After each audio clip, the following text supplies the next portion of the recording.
लाडकी बहीण योजनेअंतर्गत 21वा हप्ता अर्थातच मार्च महिन्याच्या 1500 रुपयांबाबतचे काही महत्त्वाचे अपडेट आपण आजच्या व्हिडिओच्या माध्यमातून जाणून घेणार आहोत, जे सर्व लाडक्या बहिणींना माहिती असणं अत्यंत महत्त्वाचे असणार आहे, कारण आता हप्त्याचे वितरण येत्या काही दिवसातच होणार आहे। आज झालेल्या मंत्रिमंडळ बैठकीमध्ये देखील GR बाबतची माहिती मिळाली आहे आणि आज अथवा उद्या याबाबतचा GR येऊन लाडक्या बहिणींच्या खात्यावरती वितरण देखील 27-28 तारखेच्या आसपास होणार असल्याची माहिती मिळत आहे। 26 तारखेला रविवार असणार आहे आणि साधारणपणे 27 आणि 28 या दोन दिवसांमध्ये किंवा 24 आणि 25 या दोन दिवसांमध्ये लाडक्या बहिणींच्या खात्यावरती लाडकी बहीण योजनेचे मार्च महिन्याचे 1500 रुपये येणार असल्याची माहिती मिळाली आहे।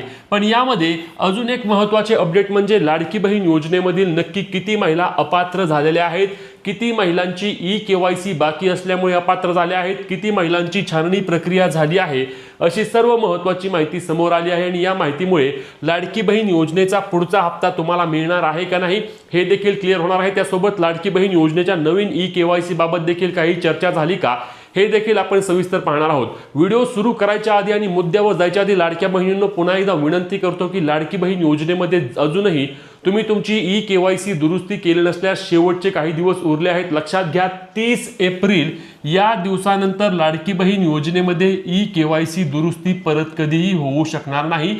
याबाबत आपल्या महिला व बालविकास मंत्र्यांनी स्पष्टपणे बोलताना सांगितलं आहे की शेवटची मुदत वाढ असणार आहे।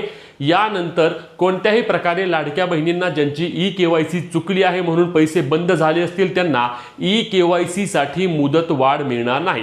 म्हणून व्हिडिओच्या आधीच हा मुद्दा क्लिअर करून आता महत्त्वाचे जे काही विषय आहेत त्या विषयावर जाऊया, परंतु त्याआधी आपल्या चॅनलला सबस्क्राइब करून आपल्या पेजला देखील फॉलो करून घ्या, जेणेकरून लाडकी बहीण योजनेसंदर्भातील सर्व अपडेट तुमच्यापर्यंत सर्वात आधी आणि सर्वात योग्य पद्धतीने पोहोचवण्याचे काम आपण योजना सुरू झाल्यापासून करत आहोत। तर यातील महत्त्वाचा मुद्दा लाडक्या बहिणींनो लक्षात घ्या की मोठी बातमी, ई-KYC केली नाही यापुढे लाडकी बहीणचे पैसे बंद।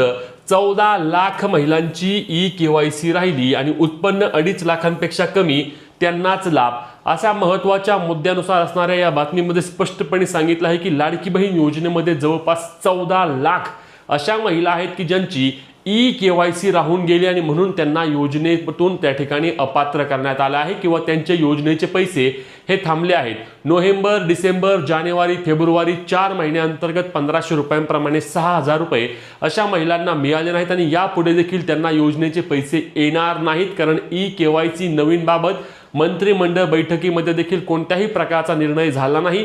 या संदर्भातील कोणतेही परिपत्रक, शासन निर्णय अथवा GR देखील आला नसल्याने नवीन ई-KYC सुरू होणार नसल्याबाबत जवळपास आता स्पष्टता येत आहे आणि यामुळेच या 14 लाख महिलांसाठी हा खूप मोठा फटका असणार आहे, ज्यांना योजनेच्या अटी आणि निकषांमध्ये पात्र असून देखील केवळ मुदतीमध्ये त्यांनी त्यांची ई-KYC वेबसाईटवर जाऊन केली नाही म्हणून त्यांना योजनेपासून त्या ठिकाणी अपात्र केलेलं आहे। आता लाभार्थ्यांची ई-KYC झाली, परंतु प्रत्येक कुटुंबाचे लाभार्थ्यांचे वार्षिक उत्पन्न निकषानुसार 2.5 लाखांपेक्षा कमी आहे का हे समजणार आहे, परंतु 3 महिन्यांची मुदत देऊनही राज्यातील 14 लाख लाडक्या बहिणींनी ई-KYCच केली नाही, त्यामुळे आता त्यांना मुदत न दिल्याने त्यांचा लाभ आपोआप बंद होणार आहे, जो की झालेला आहे। मी सांगितल्याप्रमाणे नोव्हेंबर महिन्यापासूनच लाडकी बहीण योजनेमध्ये ज्यांची ई-KYC झाली नाही त्यांचे योजनेचे पैसे बंद झाले आहेत आणि अशा 14 लाख महिलांसाठी हा खूप मोठा फटका असणार आहे।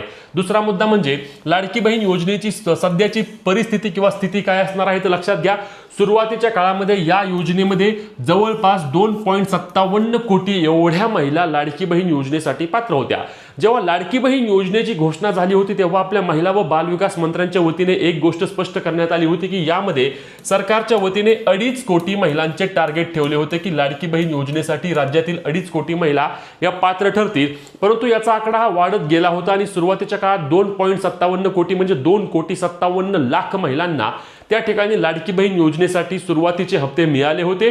त्यानंतर लाडकी बहीण योजनेमध्ये आपण पाहिलं की जानेवारी 2025 पासून सरकारने काय केलं की जे निकषांची अंमलबजावणी सुरू केली, यामध्ये विविध विभागाकडून सरकारने डेटा घेतला, त्या डेटामध्ये कोणकोणत्या महिला बसतायत, कोणकोणत्या महिला बसत नाहीत, या पद्धतीने महिलांना त्या ठिकाणी योजनेतून वगळण्यास सुरुवात झाली, कारण ज्या पात्र महिला आहेत केवळ त्याच महिलांना योजनेचे पैसे द्यायचे असे सरकारने त्या ठिकाणी ठरवले होते। मग आता यामध्ये पडताळणीमध्ये अपात्र असणाऱ्या लाडक्या बहिणींची संख्या झालेली आहे अंदाजे 71 लाख. म्हणजे 71 लाख अशा महिला आहेत की ज्यांनी KYC केली होती, परंतु योजनेच्या ज्या काही 7 किंवा 8 अटी होत्या, या 7 अटींमध्ये त्या अपात्र ठरल्या. मग यामध्ये अटी कोणत्या होत्या?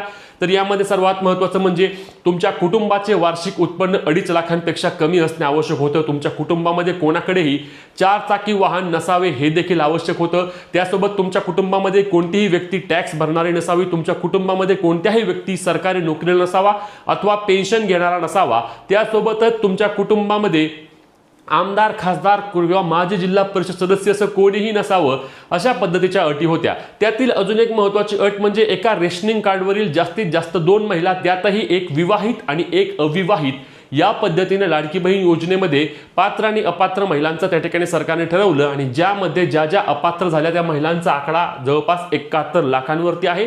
या 71 लाख आणि सोबत 14 लाख अशा आहेत की ज्यांची KYC राहिली नाही. म्हणजे आता बघा, उत्पन्नामध्ये यामध्ये जवळपास 35% महिला अपात्र झाल्या आहेत. म्हणजे 2.5 लाखांपेक्षा जास्त उत्पन्न असणाऱ्या 35% महिला आहेत की ज्या आता योजनेमधून त्या ठिकाणी अपात्र झालेल्या आहेत. आणि KYC न केलेल्या 14 लाख महिला आहेत की ज्या योजनेमधून अपात्र झालेल्या आहेत. खरं तर याबाबत आम्ही वारंवार मागणी त्यामुळेच करत होतो की सरकारने दखल घ्यावी. हा आकडा काय हजारोमध्ये नाहीये, 2000 3000 अशा जर असता तर विषय वेगळा असता, परंतु जवळपास 14 लाख महिला अशा आहेत की ज्यांची KYC राहून गेल्यामुळे जर त्यांना योजनेतून थेट अपात्र करण्यात आलेलं आहे, तर त्यांच्यावरती काही प्रमाणामध्ये सरकारने विचार करणे आवश्यक होतं. आणि KYC साठी अजून एकदा तरी त्यांना मुदतवाढ द्यायला हवी होती, अशी मागणी आम्ही पुन्हा देखील करत आहोत. तुम्हाला काय वाटतं? लाडकी बहीण योजनेच्या नवीन KYC करण्याकरता अजूनही एक मुदतवाढ मिळावी का? नक्की कमेंट करून सांगा. आणि GR कधी येणार आहे, वितरण कधी होणार आहे, ते मी व्हिडिओमध्ये आधीच सांगितलं आहे. त्यामुळे व्हिडिओ सुरुवातीपासून शेवटपर्यंत नक्की पहा. तुमचे जे काही प्रश्न असतील ते कमेंटच्या माध्यमातून विचारायला आणि अशाच कामाच्या माहितीसाठी आणि हक्काच्या अपडेट सर्वात आधी मिळवण्यासाठी आपल्या हक्काच्या पेजला फॉलो आणि तेवढ्याच हक्काने चॅनलला सबस्क्राईब करायला विसरू नका. भेटूया पुढच्या व्हिडिओत. तोपर्यंत जय महाराष्ट्र.